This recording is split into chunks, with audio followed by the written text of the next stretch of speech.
Hello everyone, welcome back to Fight Tonight channel. Friends, before starting to watch this video, I would like to ask you to subscribe to my channel. I really want to get 20,000 subscribers on my YouTube channel. It's so close, thanks for supporting me guys. Crawford on facing Gervonta Davis. I'll stay at 147 for him because that's a big money fight. Unless Errol Spence Jr. unexpectedly requests a second welterweight fight with him, Terence Crawford would remain in the 147-pound division for only one other bout. Crawford would welcome what would be a lucrative showdown with Gervonta Davis, the knockout artist who recently predicted that he would take out Crawford in a 147-pound bout. Baltimore Davis is one of boxing's biggest punchers, but he competes in the lightweight division, two weight classes below where the undefeated Crawford became an undisputed champion, again by dominating Spence on July 29th at T-Mobile Arena in Las Vegas. Crawford discussed an improbable bout versus Davis during a recent appearance on The Breakfast Club, a popular morning radio program. He just talking. Crawford thought, he got the confidence in his health that he believed that he can do that because he been knocking all these fighters out that he's been in the ring with, So no knock to tank, but there is definitely a level, and if he come up to 147 and he's thinking he's just gonna knock Terence Crawford out, he got another thing coming. Davis 28 has competed as high as junior welterweight, the first division in which Crawford became a fully unified champion. The left-handed Davis dropped former WBA World Super Lightweight champ Mario Barrios 3 times in that bout, on his way to beating Barrios by 11th round technical knockout in June 2021. In his most recent appearance, Davis knocked out rival Ryan Garcia with a body shot during the 7th round of a 12th round, non-title bout that was contested at the contracted catch weight of 136 pounds. Davis dropped Garcia twice, once in the 2nd round and again in the 7th round, to win their Showtime pay-per-view main event. Crawford has defeated each of his 8 welterweight opponents by knockout or technical knockout since he relinquished his IBF, WBA, WBC and WBO 140-pound crowns to fight in the 147-pound division 5 years ago. He sent Spence to the canvas for the first time in Spence's 10-year pro career during the 2nd round and caused 2 more knockdowns during the 7th round and rode to a 9th round TKO victory. Crawford contended that he would not receive credit for defeating Davis because their high-profile fight would require Davis to move up 2 weight classes. His purse would be big enough, however, to make Crawford take that fight if it were offered. Yeah, I'll stay at 147 for him because that's a big money fight, say Crawford, who is also a former WBO lightweight champion. It's a big money fight, Yeah, but then what? Everybody gonna say he was too small. Nobody gonna give me credit. They're gonna say, oh man, you beat up a little guy. That fight at 135. Yeah, tank like 5'5". He a little guy. He can punch, but in his weight class. Not saying that he can't punch in any weight class because he punch, and we see that. But what type of recognition I'ma get for?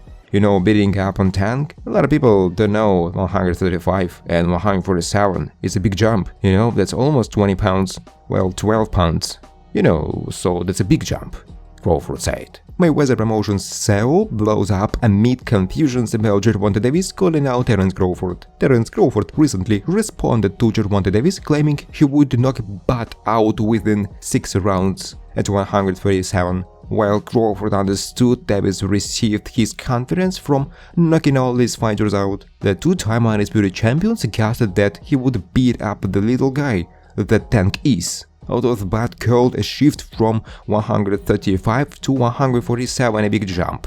In his recent tweet, the CEO of Mayweather Promotions, Leonard Ellerbe, announced how dumb and stupid it would be if Tank gained 12 pounds and moved to 147. Hence, calling out dumba narrative built around Tank willing to fight Crawford at 147. Ellerbe pointed out that Davis was joking. Here is what Ellerbe candidly said after Tank declared that he would KO Crawford, but assured the former that he would wait for him at 147. I will stay at 147 for him because that's a big money fight, Crawford said. In addition, Ellerbe suggested that Tank was joking when he declared he would fight Crawford in the sport. Someone took a quote but left off the ending when he said he was joking and ran with it for a headline. Ellerbe stated, in his opinion, it is unreasonable that Davis would move up to 147, although he is a 35-pounder.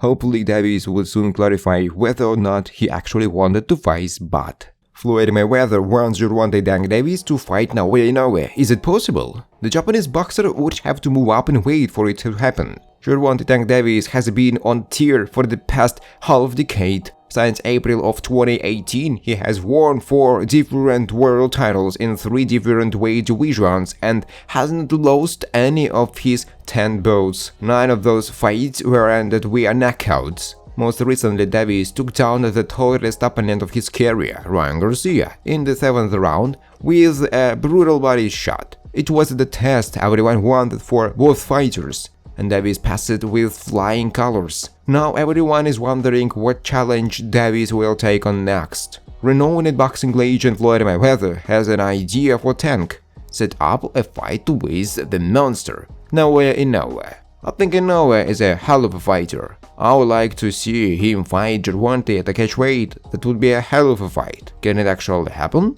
The issue with Mayweather's proposed bout would come down squarely to weight. Inoue has fought at several different weights, with his most recent defeat over 7 Fulton coming at 122 pounds, the heaviest he's ever fought at.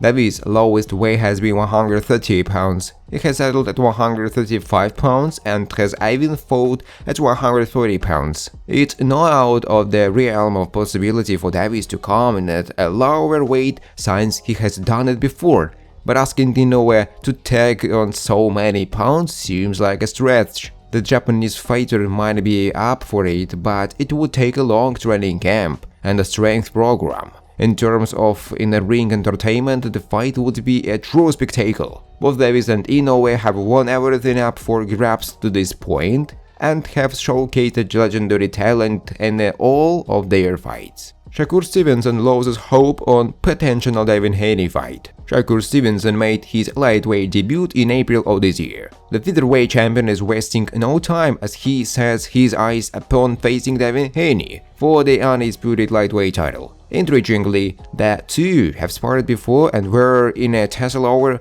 who had the edge in the spars. However, it appears that the fight may not take place anytime soon. Haney has shown interest to move up in the weight class and compete in the super lightweight division. It is speculated that Haney would most likely face Regis Prograis for the WBC title. Not to mention, the two combatants could agree on the purse split. Amidst this fiasco, Stevenson weighed on the possibility of the Haney match and questioned his will to compete against him.